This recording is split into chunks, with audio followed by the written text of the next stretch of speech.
Rabotai, Erev Shabbat Shalom.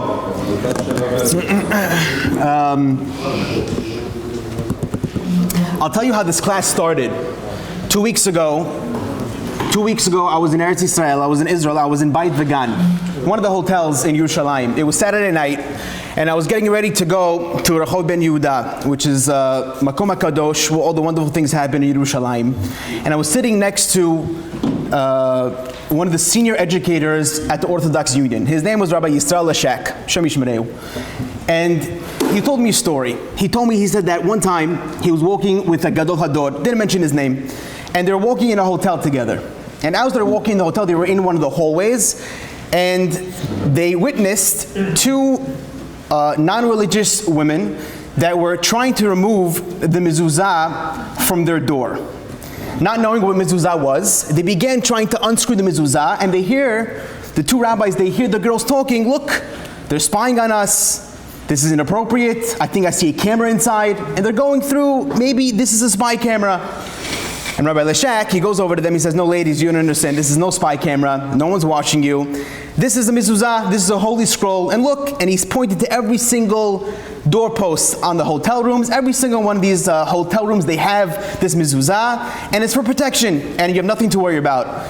The girls, they accepted the answer, and they went on their way. And it was from that conversation that I had with Rabbi Lashak that this class was developed. I began thinking to myself, what is the mitzvah of mezuzah? What is the segula behind it? Why do we put a mezuzah dafka on the door? What is this commandment, mitzvah d'oraita, to put a mezuzah? Well, I got very lucky because it's this week's parasha, so I had a reason to talk about it. Very first source number 1, Uchtavtam al mezuzot beitecha uvisharecha. You shall write the mezuzot on your gates and on your doors. And based on the next source, Rabbi called the Maaser Rokeach, is what the majority of the class is held under. Says the Rokeach, beautiful chidush, says the Rokeach in just source number 2, ubivadai mezuzah shel yamin shebo kov'ina mezuzah hu keneged Yaakov. This mezuzah that we put on the right doorpost, it is keneged, it is represented by Yaakov Avinu. Why he says diadua liodei chen? Because he says it's a well-known thing. The midato she Yaakov tiferet notel yamin. Because if you understand who Yaakov Avinu was, he exemplified in the midah called tiferet, which in English is called glory. And since the glory is always towards the right side, therefore we're kovea the mezuzah on the right side. So therefore mezuzah is keneged Yaakov Avinu. I began to wonder, what is he talking about? Because Yaakov is tiferet. What does this have to do with the mezuzah? So I began to do some research, and I found many similarities between Yaakov Avinu and the mitzvah mezuzah. For an example, if you look at source number 3, it's a well-known thing that the mezuzah, in which parasha is it found in? It's found in the parasha of Kriyat Shema. Twice. Once in Shema ve'ahavta, and once in V'hayayim Shamoah. And who was the person who's mitaken? Who was the person who established reading Kriyat Shema? It was Yaakov. How do I know this? Because if you look in source number 3, it was right after Yosef was in Mitzrayim for over 20 years. And Yaakov hasn't seen his son, he thought he was dead. And all of a sudden, they come and tell him, Yaakov, your son Yosef, he's alive. And he went to go see Yosef, and it was an incredible meeting between a father and a son. They haven't seen each other for so long. All of a sudden, Yosef, he gets down from his horse, and he gives a big hug to Yaakov Avinu, and he begins to cry. Says the pasuk in source number 3, Vayasor Yosef merekavto. He gets down from his chariot. Vayal likrat Yisrael. He went towards Yaakov, Aviv. Goshna, Vayar Elav Vayipol Atzavarav, and they fall on each other's shoulders, Vayefk Atzavarav Od, and they began to cry. Now, if you look in the pasuk, if you want to be nitty-gritty in the words, it doesn't say Vayivku. It doesn't say that they both cried. It says Vayefk, that one of them cried. Comes Rashi and he says, I'll tell you who cried.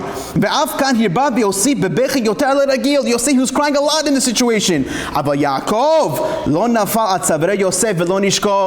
he did not cry, nor did he fall on the shoulder of Yosef. What was he doing at the time that he met Yosef? It was this, from this story, from this situation, that Yaakov, who is mitaken, reading Kriyat Shema for Am Yisrael. Therefore, it's a beautiful connection, just like mezuzah, which is found in the parasha of Kriyat Shema, and so to Yaakov, who is mitaken the mitzvah Kriyat Shema. Now I understand the connection between Yaakov and mezuzah. Beautiful. That's one connection.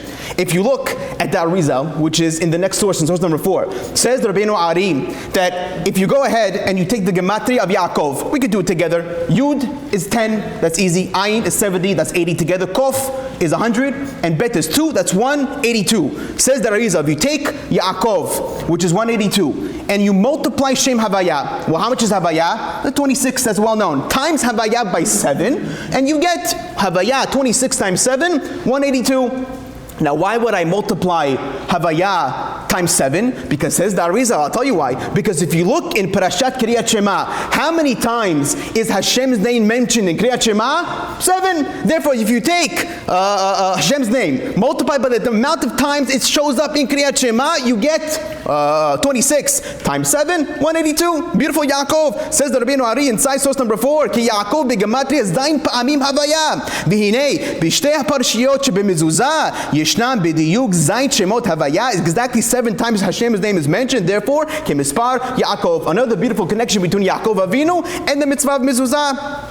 Wonderful. If you look in source number 5, now this comes from the Rambam. Says the Rambam that if a person is building a house and he wants to put a mezuzah in his house, there are 10 prerequisites. There are 10 things that the house has to fulfill in order to build a mezuzah. Like you build the house today, you want to build a gate, you want to build a driveway, you want to build a pool. That has to have certain requirements of the house. Says the Rambam there are 10 requirements that a house must fulfill in order to be hayav the mitzvah mezuzah. Therefore says the rabbis that if you take the letter Yud in Yaakov Avinu's name, which is 10, therefore says the rabbi that the Yud is represented by the 10 requirements a house has to have. Secondly, says the rabbi that if you take Bet in Yaakov Avinu's name, Bet is the exact amount of times that the mitzvah of mezuzah is presented. Once in Shema Ve'ahavta and once in Vayam Shamoa. So that's 10 times the amount of requirements a house has to have. That's 2 times mezuzah is mentioned. That if you take the ayin in the kuf, that's 170. Says the rabbi that if you go ahead and you go to your houses and take off the mezuzah from the door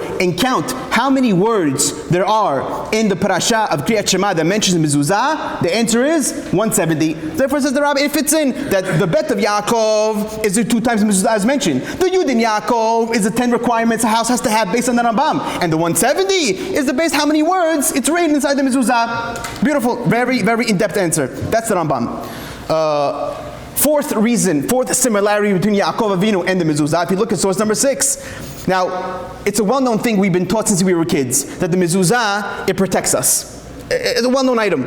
I always tell the couples that before you move into the house, immediately amongst moving in, do Hanukkah Tabayit. Don't wait to put out the mezuzot because when it's a Sunday or when it's convenient for all your family to come. Do the Hanukkah Tabayit right away to put the mezuzot, because the mezuzot is a well-known thing that you have, we'll call them evil forces, evil spirits, whatever keeps you up at night, that they lurk in empty houses. Therefore, put up the mezuzah right away because mezuzah is known to protect from evil.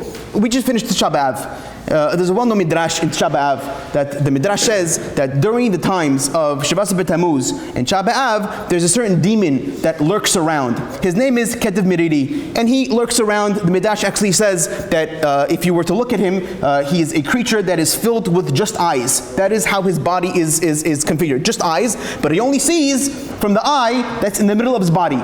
And anybody who sees him immediately will pass away. The midrash brings a story.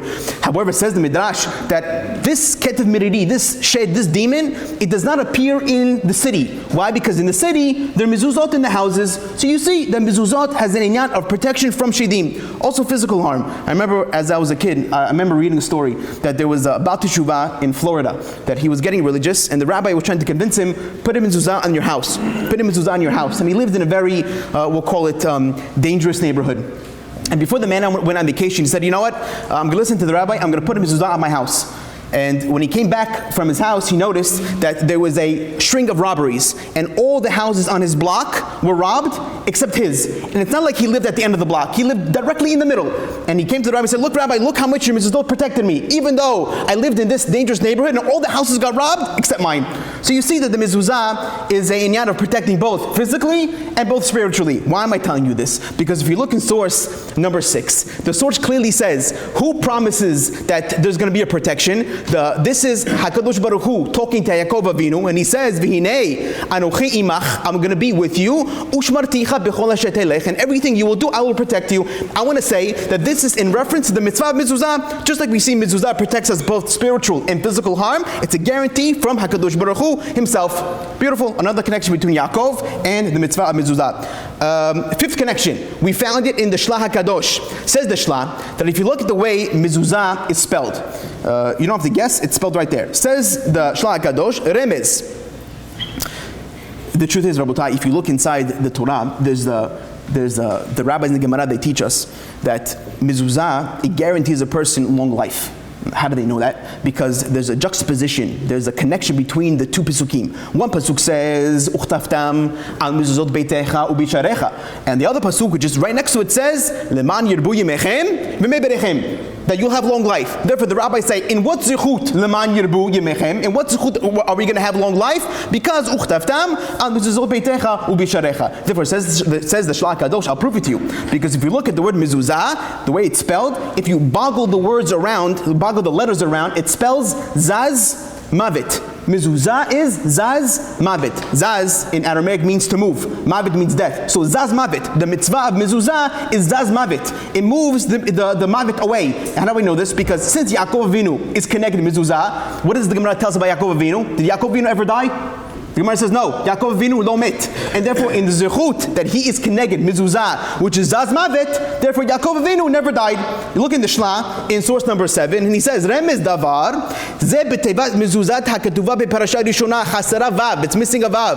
Shehi otiyot zaz mavet. Lefi devarenu harei ze b'zechut Yaakov Avinu shelo met. That's a proof. Yaakov Avinu didn't die because he's connected the mitzvah of mezuzah. Final or second to last proof. This is source number 8. This is Yaakov Avinu blessing the tribes. He comes along and he says, Ve'el Shaddai yiten lecha rachamim. It's well known that which name of Hashem is used on the mezuzah. Everybody sees it as they look. It's the name of Shakai, and it's a well-known Rosh Tevot that if you take the word of Hashem, Shin, Dalid, Yud, it's Rosh Tevot for Shomer, Daltot, Yisrael. Well-known item, and therefore this is some of the connections that I found between. I'm sure there's many more between Yaakov Avinu and mezuzah. However, Rabotai, B'shutchem, B'shut Leil Shishi. I want to give a very deep but practical answer to this question. Let's review the question one more time. What is the connection that the Maaseh Rokeach had to mention that Yaakov Avinu is connected mezuzah? What is Yaakov Avinu's connection to the mitzvah and mezuzah? And stam a question, by the way. If you're telling me this mezuzah is a segula for something, why do I have to hang it on my door? Let it just be lahavdil. The goyim, for good luck, they carry around a rabbit's foot. So lahavdil, let us carry the mezuzah as a rabbit's foot, and therefore I'm going to be protected. Why do I have to put the mezuzah on my door? Is that question clear? So maybe we could develop an answer. We could develop an answer from source number 9. Says the source, this is when Yaakov Avinu he was born. Says the pasuk, Vayotze harishon admoni kulo ka'aderet se'ar. Comes Esav out and he's full of hair. Ve'ikru shemo Esav, and they called him Esav. V'achreichen, and afterwards Yatza Achiv. Yaakov Avinu comes out, v'yado ochezet be'akev Esav, and his hand was holding the heel of Esav. Ve'ikra shemo Yaakov, and they called him Yaakov. Who called him Yaakov? Says Rashi on the spot. Ve'ikra shemo Yaakov. Who called him? HaKadosh Baruch Hu. Hashem himself, he called him Yaakov. It must be that this ma'aseh, this action of Yaakov Avinu holding on to the foot of Esav, it must have been such a major deal in Hashem's eyes that Hashem said, I have to name him myself. Nobody else can name this child except me, because this action of him holding on to the foot of Esav, it was something major in my eyes. We have to explain in the continuation of the class what is the major item that Yaakov Avinu did that he held on to Esav's foot that it caused Hashem himself to name him Yaakov. Well, maybe we could develop a way to answer from the Kli Yakar. Kli Yakar is in source number 11, and he comes along. Well, before you get to Kli Yakar, you can see source number 10. Source number 10. He says, "Ve'eva." This is after Chava and Adam ate from the tree, and this is now Hashem cursing the Nachash. Says the pasuk, by Hashem cursing the Nachash, the snake, ve'eva ashit beinecha ubein ha'isha. I'm going to put animosity between you and the man, between the snake and the man. Ubein zar'echa ubein zar'a, between their children and between your children. Hu yushupah rosh, he's going to attack your head. Ve'ata tishufenu akev, and you are going to bite his heel. It's well known that if a person wants to trap a snake, he has to trap the snake by the head. If he takes the snake by the tail, the snake with very strong upper body strength, he's just going to turn around and bite you. I remember when I was living in Israel, one day I was coming back home from night seder and I saw a snake in my backyard. I had to make a phone call, 800 shekel, just for the guy to see if there's a snake, and he comes with a long fork, and right there on the snake's head, because if you catch it by the tail, the snake will bite you. Therefore, the correct way to get a snake, like the pasuk says, behum yushpach rosh, you have to get him by the head. Based on this, says the Kli Yakar, I'll tell you as follows. He quotes the Gemara in Sukkah. Says the Gemara, Amar Rabbi Asay, Yetzer hara betchila domeh lechut shel buchya. In the beginning, when a person is faced with a challenge by the Yetzer hara, how does it appear in the beginning? How does the challenge, how does this avira, how does it look to him? It looks at him like a chut shel buchya. That's literally a cobweb, like the string of a snake. Ulubasof, however, once he actually does the avera, domeh ka'avatot ha'agala. It's compared like the ropes that pull the agala, that pull the chariot. He quotes the pasuk, "V'hu yishubach rosh v'ata tishvenu akev." Says the rabbi, "Rov hamifashim amru." Most of the rabbis, most of the commentators, they want to learn shayetzer hara mushach kochosh min hanachash hakadmoni. The yetzer hara, he comes from this nachash, from this snake, from the original snake that Hashem created. V'ayetzer hara domeh b'tchilat chut shel akavish. In the beginning, when the yetzer hara, when it wants you to do an avera, he approaches you as a chut shel akavish, like a small spider web that is very easy just to fling it off, and the spider web goes away.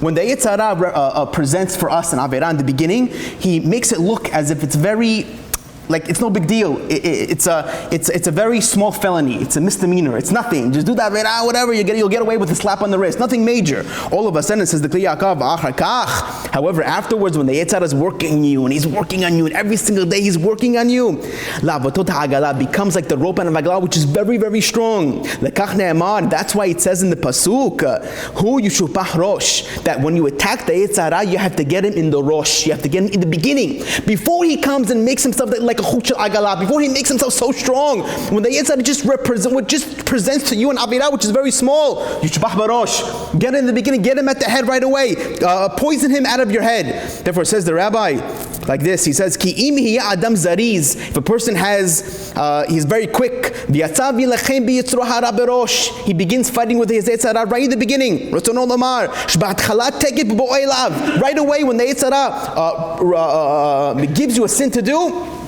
get him away, hit him away right away. Az hu yushupach, then you're going to get him. Ki benakel nitzachu adam, because if that's the case, when it's just a small string, when it's just a small cobweb, you can get the Yetzer Hara adam, yinakel me'elav, person can get rid of the Yetzer Hara right away. Kashena tek patil chut shel akavish, just like it's very easy to get rid of a cobweb on a person's window, so too in the beginning, when a person's fighting his Yetzer Hara, when he presents with you an avera, it's very simple. However, it says the Kli Yakar, omnam, the next paragraph, we're still in source number 11. Omnam im berosh devarav yiten makom liyitzro. If the guy gives the Yetzer Hara more time, vayelech acharei etzato yom achar yom, and now he's going after the Yetzer Hara's advice every single day, ad shenaseh hazak kavotod ha'agala, until the Yetzer Hara becomes so strong that he's represented by the rope of an agala, az kasher lenotzcho. In that case, now it's very difficult to beat him. Ve'adraba hu yinatzecha. The other way around, he's going to beat you. Once the Yetzer Hara becomes so strong, like he's the rope of an agala, it's impossible to beat him. Lekach ne'emar al nachash. That's why it says by the nachash, va'ata tishufenu akev, that once the nachash becomes like the akev, once he becomes like the last thing we think about, the last part of the body, ki akev hayun lasof, that's the end. When a person thinks about the Yetzer Hara at the end, v'ratzah lamashi im bastof ratzah yilachem becha, only at the end if a guy decides to fight with the Yetzer Hara, azata tishufenu v'natzcho, then the Yetzer Hara is going to beat you. He's going to bite you on your heel when it's already the end, when he's been convincing you for the past 2 weeks to do the sin, and you finally do it. That's it. You can't beat him anymore. Because in this case, it's very difficult to unravel the ropes of the agala. Because the Yetzer Hara already has you trapped. Once he has you trapped, once he has been convincing you to make this avera for the past week, month, year, doesn't matter. He's got you in his clutches. In that case, says the Kli Yakar, it's impossible to break free. And that's exactly how, why, by the way, this is exactly how the Yetzer Hara, he worked on Chava. In the beginning, Chava knew that you can't eat from the tree. It was a commandment directly from Hashem. All of a sudden, if the Yetzer Hara would just show up and say, listen, Chava, eat from the tree, she wouldn't listen, eat from the tree. Hashem told me not to. Who are you exactly? Get out of here. However, he did not start that way. He began to engage Chava in conversation. Once he engaged Chava in conversation, once already there was a back and forth, there was a, what's your name? Chava, I'm Snake, how are you? Once he got her in the conversation, that's also when he was able to get her. Says the next source, in source number 12, this is a pasuk. Says the source, V'hanachash, haya arum mikol hayat hasadeh. He was naked. He was undressed in the sadeh. Asher asa Hashem Elokim. And he tells the woman, this is the Nachash talking to Chava, and he tells her, did Hashem say that you can't eat from any of the trees in the Gan? Again, Rabbi, keep in mind, the Nachash knows that all the trees were mutar except for one. But he comes and he asks Chava, was it all the trees that Hashem said, or was it he tried to get her involved in conversation? All of a sudden Chava tells him no. She tells him, oh, right there, that's the problem. Once she began talking to Nachash, that's already when he said, aha, I started already. No, Hashem said we can eat from all the trees of Gan Eden. But the Eitz Hadat, and don't touch it, because the day that you touch it, you will die. Says Rashi, and he quotes the pasuk and he says, you hear what the Nachash is doing? He saw Adam and Chava, he saw them eating from the trees, from the other trees, but he still asked, did Hashem say that all the trees are forbidden? Nachash, why are you asking? You see them eating from the tree. You see them eating from the other trees. Why are you asking if all the trees are forbidden? Says Rashi, I'll tell you why. Says Rashi, he tells him, he went to engage her in conversation. The reason why he did this, in order to start to get the ball rolling, in order to get the thought of Avirah in her head. Once the thought of Avirah is there, all of a sudden it works. It's like lahavdil. Imagine if you're waiting for a bus outside and it's pouring rain outside, but you wanna make conversation with the guy that's outside. You know it's raining. What's the first thing you tell the guy? Wow, it's really raining outside.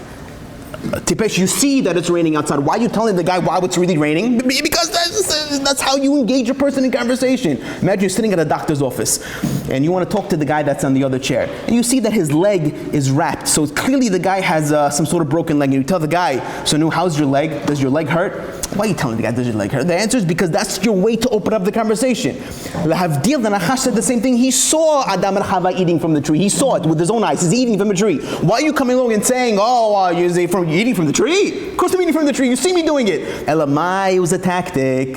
He wanted to trip up Chava. He wanted to engage her in conversation. Once I got her engaged in the conversation, now I can start telling her, he didn't mean that. Maybe eat from the tree.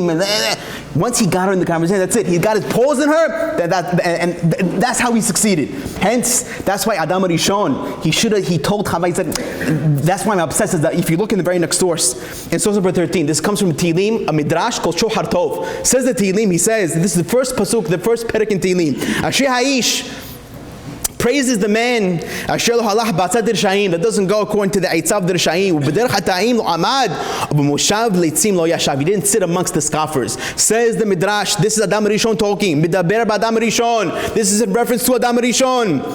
Amar, he said, Adam Rishon, Ashreini, im lo amarati b'darachav shel Nachash. I would have been praised if I didn't walk in the way of the Nachash. And then he says, V'ashrai, im lo yashafti b'moshavo shel litzanut. If I didn't sit there, that's all he needed. The Nachash only needed me to sit down. Once he got me to sit down and he engaged me in conversation, that's from there, that's when the Avirah started. Otherwise, if the Nachash would have just came to me and said, listen, Adam, eat from the tree, I would have told him to go jump in the lake. I don't eat from the tree. But once he engaged me in conversation, once already there was a back and forth, there was a pull, there was a question, there was an answer. Once that happened, says the Rabbi Shohar Tov, that's when the Yetzer Hara comes to get you. And on that was the complaint of Rubinoff. Rubinoff, he finds himself in the Chovot Levavot.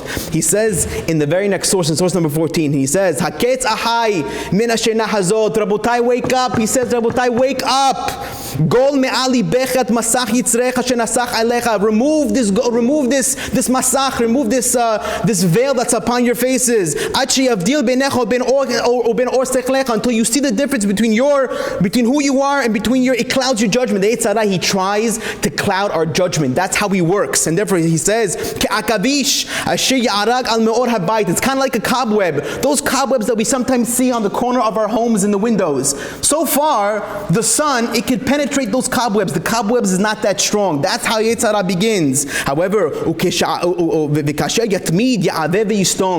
once the spider, he works on it more, and he works on it more, and he works on it more, all of a sudden the cobweb, they become very thick. It becomes so thick until the sun rays don't come through the window anymore. The sun, it doesn't go inside. In the beginning, when he's just trying to get you to do the sin, it's very easy just to flick him away. However, once he goes and he's more, once he works in it more, it gets stronger and it gets thicker. Then the sun doesn't come through anymore. Once the sun doesn't come in, he says, very difficult to beat the Yetzer Hara at that point. Turn the page. Therefore he says, this is what the Yetzer Hara does to our hearts. In the beginning, the Yetzer Hara, he's very weak. He's not going to tell a person on the first day, go worship Avodah Zarah. No one's going to do that. Don't tell Avodah Zarah. Worship Hashem. What is Maseh Avodah Zarah? But he starts very small. He's in the beginning, he tells you to do this, because that's what he wants. He wants to make it as if it was an akavish, and then he brings you a full-fledged karate belt. He doesn't let you see the truth. If you notice what he's doing in the beginning, very easy to push him off. However, if you just close your eyes and let him continue, he's going to get very strong. And your judgment will be clouded. Therefore he says, be very vigilant. You have to save your souls before he gets to it. And Hashem should help us push him off. He gives us all these eitzot in order to make the Yetzer Hara in the beginning. You got to get rid of him from the onset. Don't think I'm making this up, Rabotai. You see it in your own lives how it works. The guy, he makes a Kabbalah, he accepts upon himself, you know what, I'm not going to speak Lashon Hara anymore. And he avoids all Lashon Hara, immediately he sees a text message, he deletes it, whatever it is. All of a sudden, he sees a group of his friends talking. He knows what they're talking about, he knows. And the Yetzer Hara just tells him, listen, what's the big deal? Just go hang out with them. What are you doing? Just sit down. You don't have to speak anything, you don't have to say anything. Just sit down. All of a sudden, the guy says, you know what, I'm just going to sit down. So he sits down with them. This time he doesn't speak Lashon Hara. He knows, he doesn't speak. He made a Kabbalah. But that was the foot in the door. Once the Yetzer Hara gets you to sit, and the next time he's going to tell you to, okay, fine, what's this? So tell a story. What's the story? Is then the story is not even true. Tell the story. And all of a sudden, then the story becomes true. And all of a sudden, then you notice yourself speaking Lashon Hara. You said, how did I get here? How did I get here at the end of the day? When a person wants to accept upon himself not to do Hilul Shabbat, he says, you know what I'm going to be? I'm going to learn the laws. I'm going to be very, very strict. I see it myself. We just took to Israel. We took over 3,000 teenagers to Eretz Yisrael. The whole country. We took 3,000 teenagers. From New York himself, we took 120. And these kids, they're not religious. So for them, in the beginning, we walk around with a bag. Every single Erev Shabbat, right before Shabbat starts, we walk around with a bag. In the bag, we say, Rabotai, cell phones. In the beginning, sometimes it's hard, sometimes it's not, but they shut off the phones, they drop it in the bag. And all of a sudden, before you know it, it's been 4 weeks, and no teenager has touched their cell phones on Shabbat. Huge accomplishment.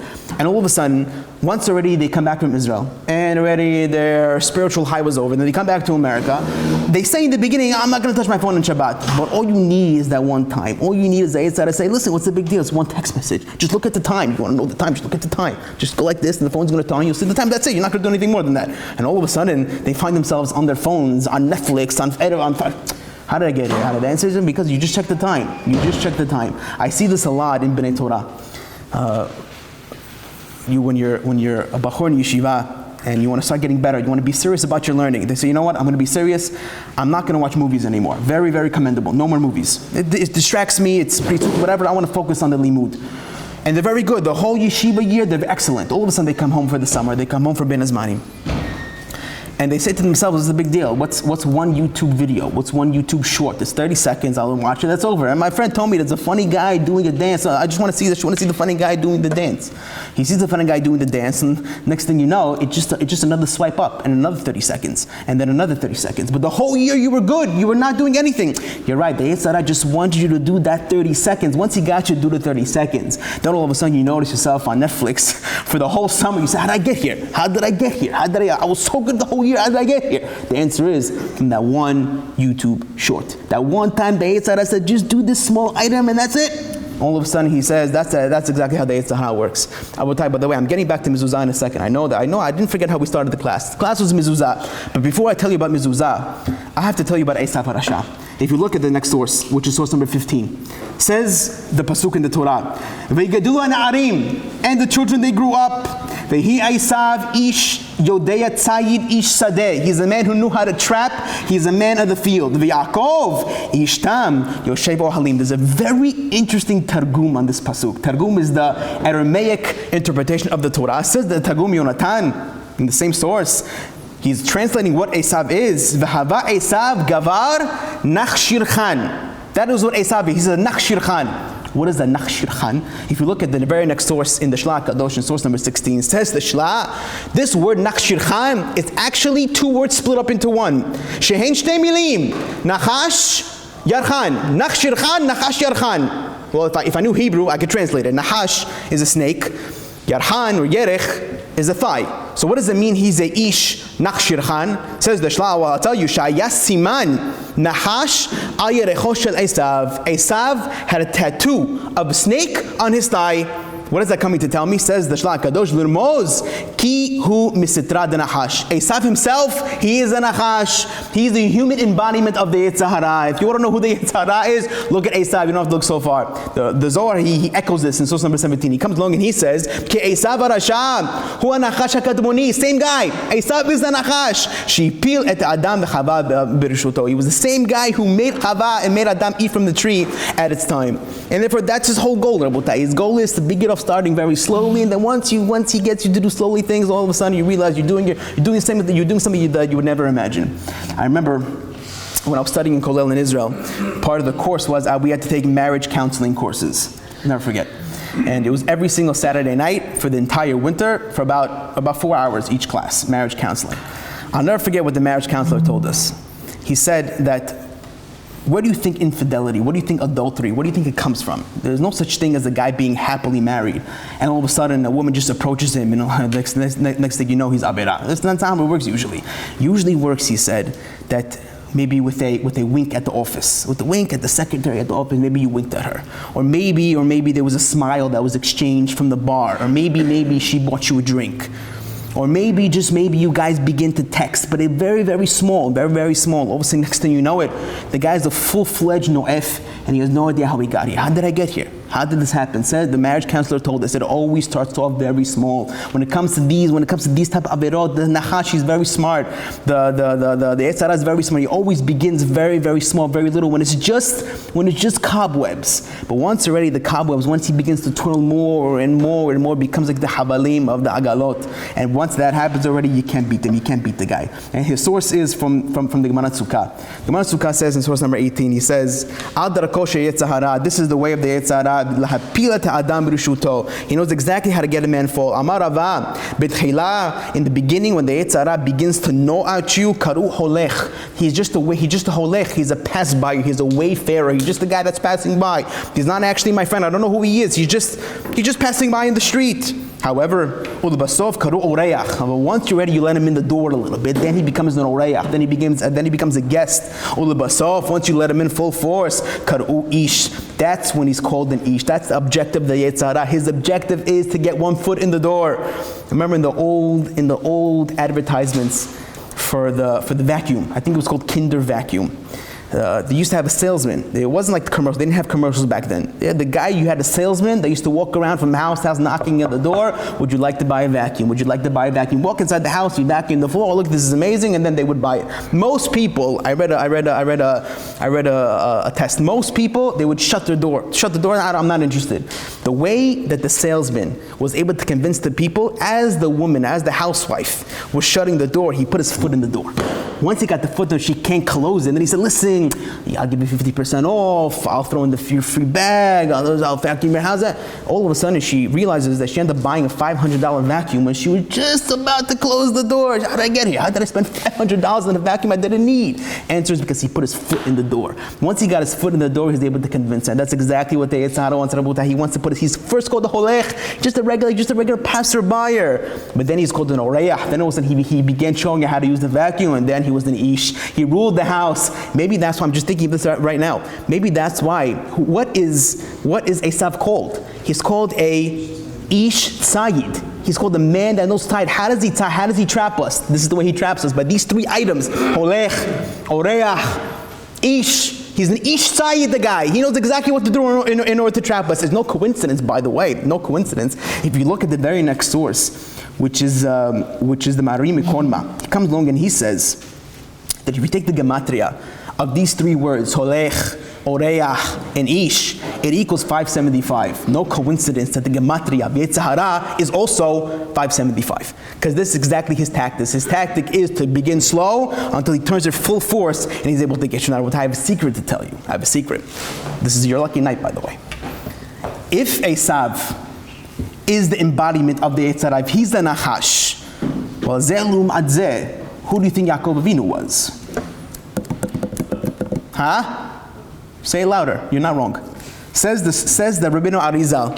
Says the Rubinoff Ari in source number 20. Ki Yaakov Avinu haya gilgulo vitikuno shel Adam harishon. If Esav is the Nahash, if Esav was the first person who tripped up Adam harishon to begin with, then we have a full turn. We have a full wheel. And if it was Esav that got Yaakov Avinu that got Adam harishon to mess up, now Adam harishon has to come back. And he has to fix this evil deed that Adam Rishon ate. And therefore says the Arizal, he goes, my source is the Zohar. Says the Zohar, Ha Yaakov, Dugma de Adam Rishon haba. The Yaakov Shufra de Adam Rishon haba. He was the Shufra. He looked just like him. It's not actually, this is not Kabbalah. This is if it's Mufurash Gemara. He says, Va'azer Amos Hachamenu Bezal Mesachet Baba Mitziyah Shufra de Yaakov Avinu Me'ain Shufra de Adam Rishon. They looked together. They looked exactly alike because one was the Gigul of the other, and therefore it was like deja vu all over again. Just like the Nahash made Adam Rishon trip up so many years ago. That's why it says by Rivka, they were fighting in the womb. Because again, imagine being in the same room, in the same 4 amot as your enemy. Nahash and Adam Rishon came back as Esav and Yaakov. Now in the same room, they begin fighting. Maybe based on this, we could explain the connection between Yaakov and him holding on to the heel of Esav. Because again, what did we say? What was Esav's? What's the Yetzer Hara? What's his tactic? Who does he become first? He becomes a holech, becomes a wayfarer. He becomes a guy that's just passing by. He gets his foot in the door. Therefore he says, Yaakov Avinu, you tripped me up in the beginning of time when you convinced me to eat from the tree just by casual conversation. Now as we're coming out of the womb, as we're coming out of our mother Rivka, I'm going to grab onto your heel. Because by grabbing onto your heel, I'm being miramez, I'm hinting that you're not going to get this heel through my door. This is the heel I'm going to stop because this is the heel that you used to trip up so many people. It was this heel that you used to trip up Chava and myself. I'm going to grab on this heel to be miramez, to hint to you that this heel will never come in my door again. That's why HaKadosh Baruch himself said, I have to name this man. I have to name him Yaakov. Because based on this tremendous item that he did by holding onto the heel of Esav, he protected himself and his whole family. That the Yetzer Hara will not get his holech, his salesman of the vacuum cleaner inside the door of Yaakov Avinu. Oh, and it's based on this, Rabotai. Maybe we can explain mezuzah. But before I do mezuzah, by the way, I have to tell you, where does the Yetzer Hara, where does he sit and wait? Where does he sit to pounce on us when we want to do something? He usually says by the door. And how do I know that? Because it's a Mufurash Pasuk in the Torah. It says source number 21. Vehi meketz yamim rabim, was at the end of many days. Vayavo Kayin mipri adama mincha laHashem. And Kayin brings a korban to Hashem. V'hevel v'gam hu mibechonot tzono. He brought a korban mechad lehem. V'yisha Hashem el Hevel ve'el minchato, and Hashem he accepted Hevel's korban. However, el Kain ve'el minchato lo sha'a, but he did not accept the korban of Cain. And what happened? Vayichar Cain me'od. Cain got very upset. V'yiplu panav, and he fell on his face. Vayoma Hashem el Cain. So Hashem tells Cain, Lama chara lecha? Why are you so upset? V'lama nafla panecha? Why did you fall? Halo im titiv se'at. If you improve your ways, you'll be accepted. V'im lo titiv. But if you don't, lepetach chatat rovetz. Then the sin is sitting by the door. Vayomer Cain el hevel achiv. V'hi biotam besadeh. V'yikum Cain el hevel achiv. V'yhargehu. And he ends up killing him. Says the great Rabbi Meduvna, in his sefer called Oha Yaakov, in source number 22, he says, "Lepetach hatat rovetz." What does it mean that the sin is crouching by the door? The Yetzer Hara is waiting by all the doors of our hearts, in order to just come in. When the Yetzer Hara sees a weak man, a very weak man, that he cannot hold himself in his averot. This guy doesn't want to serve God with all his heart. Once the Yetzer Hara sees an opening in our hearts, he says, this guy is not serving Hashem the way he should be. Therefore, that's the opening the Yetzer Hara needs. He sees that opening in the heart, and he shoves his foot inside. That's why the pasuk says, "Lepetach chatat rovetz." It's right there. He's sitting by our hearts.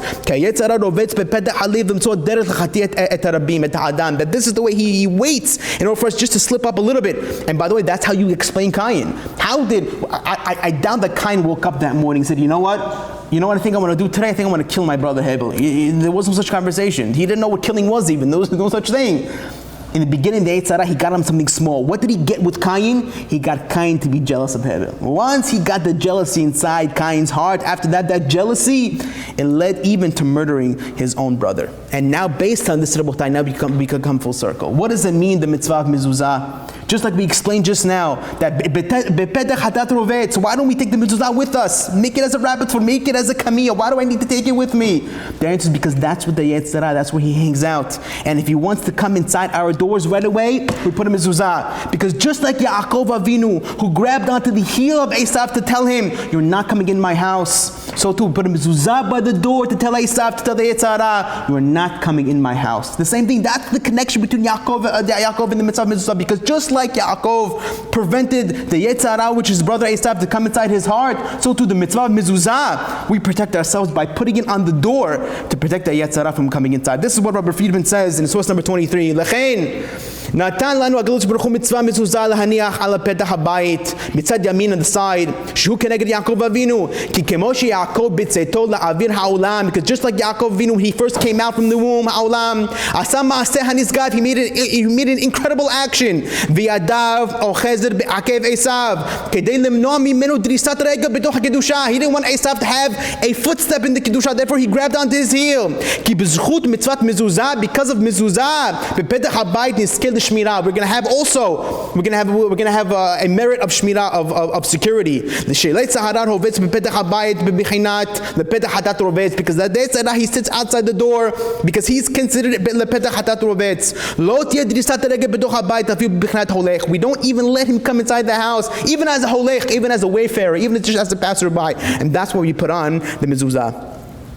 Now, Rabotai, it's getting a little late. But I was thinking, without doing the last source, I was thinking, Zelu Matzah Asa Elokim.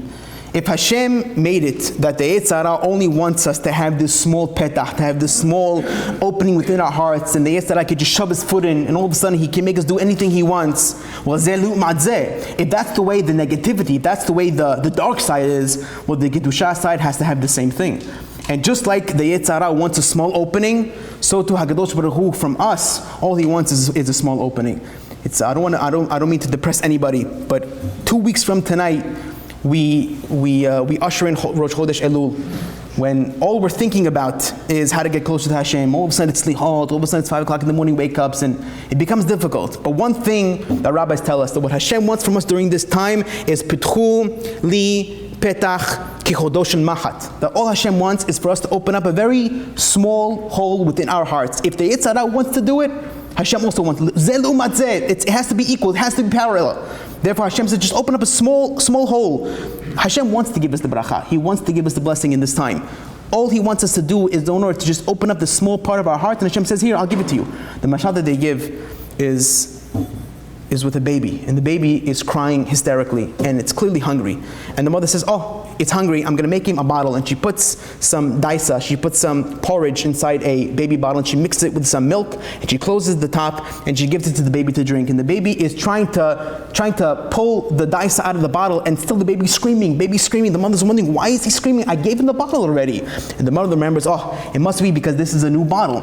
And the new bottles, the hole on the bottom is still too tight. Therefore, she takes the bottle away from the child, she opens up the bottle a little more, then she gives it to the child, and now the child is happy, now the child can drink. That's the mashal. The mashal is that on Rosh Hashanah, Chodesh Elul, we come to God and we say, Hashem, give me. Hashem, give me. Hashem, give me. I want parnasah, I want shidduchim, I want zeh, I want zeh, I want zeh. And what does Hashem answer? Rabotai, I gave it to you already. I gave you the baby. I gave you the baby bottle a long time ago. All you have to do is just open up the bottle just a little more, and the barakah and the shefa will come pouring down. Hashem wants only one small Kabbalah. Once we accept the presence of one small thing, specifically in the Chodesh Elul, Hashem said, oh, you opened up for me like the hole of a needle. What the Yetzer Hara wants us to do, instead we did it for Hashem. And we can't forget, what does the mezuzah represent? It represents who it's protecting, exactly what it represents, who it represents, and who is it protecting at the end of the day. Shabbat Shalom.